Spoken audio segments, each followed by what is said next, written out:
এই দেখো বন্ধুরা, ফ্লিপকার্ট থেকে আমি একটা নাইট স্যুট অর্ডার করেছিলাম। তো এটা রবিবারে এসছে, কালকের এসছে। তো আমি কালকে এতটাই ব্যস্ত ছিলাম, তো আমি এটা কালকে খুলতে পারিনি, দেখতেও পারিনি বা তোমাদের সাথে শেয়ার করতেও পারিনি।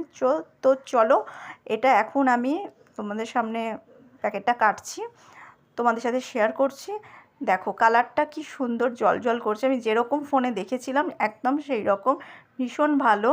এটা আমি তোমাদের এতবার ভালো ভালো বলছি বলে এটা কেউ তোমরা ভেবো না যে এটা কোনো প্রমোশন ভিডিও। এটা প্রমোশন ভিডিও নয়, এটা আমি কিনেছি, আমার ভালো লেগেছে বা তোমাদের সাথে তাই জন্যই শেয়ার করে নিচ্ছি। দেখো যেরকম আমি একদম ফোনে দেখেছিলাম ডিটো সেই রকমই এসছে, ভীষণ ভালো আর ভীষণ আরামদায়ক। কিন্তু এই গরমের সময় এটা এতটাই পাতলা, পরলে মনেই হবে না যে আমি কিছু পরে রয়েছি, ভীষণ সুন্দর। চলো এটা আমি তোমাদেরকে পরে দেখাচ্ছি। এই দেখো বন্ধুরা, পরেছি, কেমন লাগছে এটা কমেন্টে জানিও। ভীষণ আরামদায়ক, কিন্তু গরমের মধ্যে পরে ভীষণ আরামদায়ক। আবারও আমি বলছি, পরে দেখাচ্ছি বলে এটা কেউ তোমরা ভেবো না এটা কিন্তু কোনো প্রমোশন ভিডিও নয়। আর এটা কেমন লাগছে আমাকে কিন্তু পরেছি, কেমন লাগছে কমেন্টে জানিও। চলো একটু কাজ বাকি আছে সেটা করে নিই।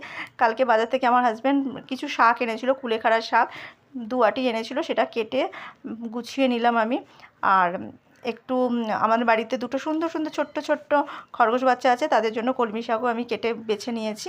আর আমাদের খাওয়ার জন্য পাট শাক এনেছে। পাট শাক এমনি খেতে ভালো লাগে, কিন্তু আমি নিজের হাতে কখনো করিনি, আমার মায়ের হাতেরটা খেয়েছি, আমার শাশুড়ি মায়ের হাতের খেয়েছি।